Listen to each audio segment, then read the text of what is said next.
Alam mo ba, ang honey ay hindi napapanis kahit libo-libong taon na. Noong sinaunang panahon, matagal nang ginagamit ng tao ang honey.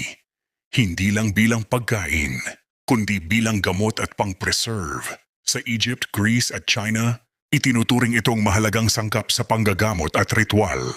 Isa sa pinakakamangha-manghang ebidensya ay nang makahanap ang mga archaeologist ng mga garapon ng honey sa loob ng libingan ng mga pharaoh sa Egypt. Mahigit 3,000 tao na ang tanda at nakakagulat.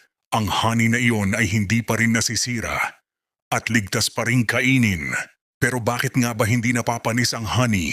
Una, napakababa ng water content nito. Karamihan sa bakterya ay nangangailangan ng tubig para mabuhay. Pero sa honey, halos wala silang makuhang moisture. Pangalawa, mataas ang acidity ng honey. Ang pH level nito ay nasa pagitan ng 3 hanggang 4.5 na hindi pabor sa pagdami ng mikrobyo.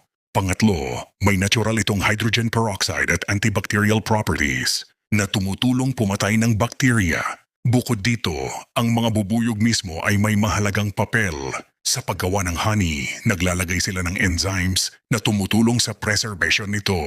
Dahil sa mga katangiang ito, ang honey ay isa sa ilang pagkain sa mundo na halos hindi nasisira kung ito ay maayos na nakaimbak. Kaya sa susunod na makakita ka ng honey, tandaan mo, hawak mo ang isang pagkain na kayang tumagal ng libo-libong taon.